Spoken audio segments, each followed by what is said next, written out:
Given the ratios below, what can we tell about the nature of solution? Is it infinite, one solution or no solution?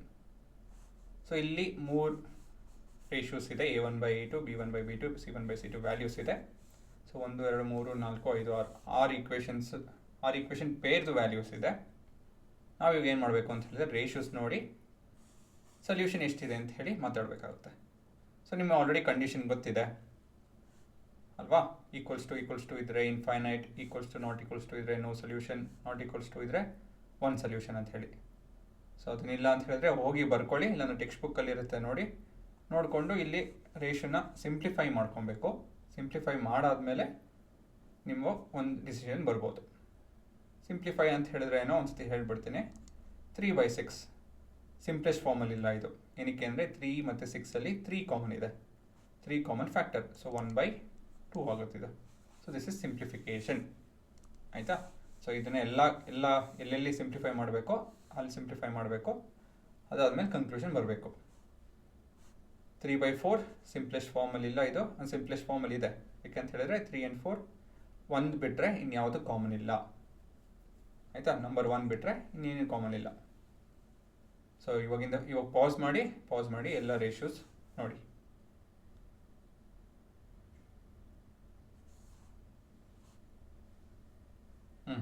ಆಯಿತು ಅನ್ಕೊತೀನಿ. So ಇವಾಗ 3/4 is not equal to 5/6, but 3/4 is equal to 3/4. Actually ನಾವು ಇದನ್ನು ನೋಡೋಂಗಿಲ್ಲ. ಏನಕ್ಕೆ ಅಂತ ಹೇಳಿದ್ರೆ a1/a2 is not equal to b1/b2 ಆಯಿತು ಅಂತ ಹೇಳಿದ್ರೆ ಒನ್ ಸೊಲ್ಯೂಷನ್. ಆಯಿತಾ? ನಾನು ಆ್ಯಕ್ಚುಲಿ ಇಲ್ಲಿ ಬರೆದ್ಬಿಡ್ತೀನಿ. ಸೊ ನಾಟ್ ಈಕ್ವಲ್ಸ್ ಟು ಇದೇನನ್ನು ಹಾಕ್ಕೊಳ್ಳಿ, one solution. Not equals to equals to not equals to ಇತ್ತು ಅಂತ ಹೇಳಿದ್ರೆ ನೋ ಸೊಲ್ಯೂಷನ್. ಈಕ್ವಲ್ಸ್ ಟು ಇತ್ತು ಅಂತ ಹೇಳಿದ್ರೆ ಇನ್ಫೈನೈಟ್ ಸೊಲ್ಯೂಷನ್. ಸೊ ಇದನ್ನು ನೀವು ಉಪಯೋಗಿಸ್ಕೊಂಡು ಇನ್ನೊಂದ್ಸತಿ ಪಾಸ್ ಮಾಡಿ ಟ್ರೈ ಮಾಡಿ. ಅಕಸ್ಮಾತ್ ಇದು ಸಿಗಲಿಲ್ಲ ಅಂತ ಹೇಳಿದ್ರೆ ಇದನ್ನು ಉಪಯೋಗಿಸ್ಕೊಂಡು ಪಾಸ್ ಮಾಡಿ ಟ್ರೈ ಮಾಡಿ.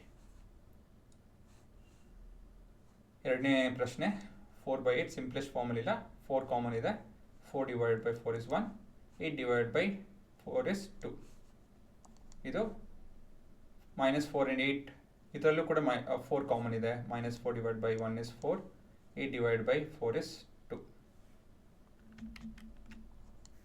ಸೊ ಇಲ್ಲೇನು ಕಂಡೀಷನು, ಇದು ಕಂಡೀಷನು ಈಕ್ವಲ್ಸ್ ಟು, ಬಟ್ ಇದು ನಾಟ್ ಈಕ್ವಲ್ಸ್ ಟು. ಹಾಗಾಗಿ ಇದು ಎರಡನೇ ಕಂಡೀಷನು 0.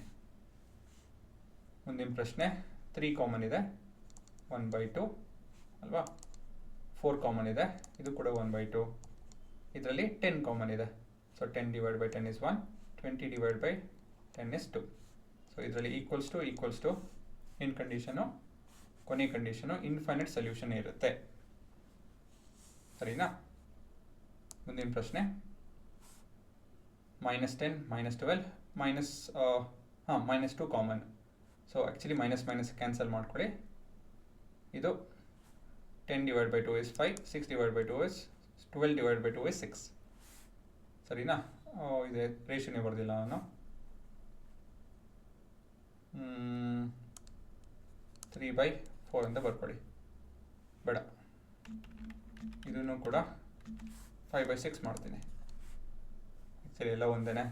ಸೊ ಈಕ್ವಲ್ಸ್ ಟು 3 ಇದೆ, ಇನ್ಫೈನೈಟ್ ಸೊಲ್ಯೂಷನ್. ಮುಂದಿನ ಪ್ರಶ್ನೆ 3/6ಅಲ್ಲಿ 3 ಕಾಮನು 1/2 ಆಯಿತು. 30/40ಅಲ್ಲಿ 10 ಕಾಮನು 3/4 ಆಯಿತು. ಇವೆರಡು ಕಂಡೀಷನ್ ನಾಟ್ ಈಕ್ವಲ್ಸ್ ಟು ಅಲ್ವಾ? ಇವೆರಡು ನಾಟ್ ಈಕ್ವಲ್ಸ್ ಟು. ಹಾಗಾಗಿ ಯಾವುದೋ ಒಂದು ಸೊಲ್ಯೂಷನ್ ಇರುತ್ತೆ. 1/2 ಸಿಂಪ್ಲೆಸ್ಟ್ ಫಾರ್ಮಲ್ಲಿದೆ, 4/8 4 ಕಾಮನ್ ಇದೆ. ಸೊ 1/2 ಆಗುತ್ತಿದ್ದು. 40/80 20 ಕಾಮನ್ ಇದೆ. 40/20 is 2. 40 ಕಾಮನ್. 40/40 is 1, 80/40 is 2. 3 ರೇಷಿಯೋನು ಈಕ್ವಲ್ ಆಗಿದೆ. ಹಾಗಾಗಿ ಇನ್ಫೈನೈಟ್ ಸೊಲ್ಯೂಷನ್. ಸರಿನಾ? ಏನಿದ್ರೂ ಯಾವುದೇ ಒಂದು ಪ್ರಶ್ನೆ ಇದ್ರೂ, ಎಷ್ಟೇ ಕಾಂಪ್ಲಿಕೇಟೆಡ್ ಇದ್ರೂ ಸ್ವಲ್ಪ ಸಿಂಪ್ಲಿಫೈ ಮಾಡಿ ರೇಷಿಯೋ ತೊಗೊಳ್ಳಿ, ನಿಮಗೆ ನಂಬರ್ ಆಫ್ ಸೊಲ್ಯೂಷನ್ ಸಿಗುತ್ತೆ.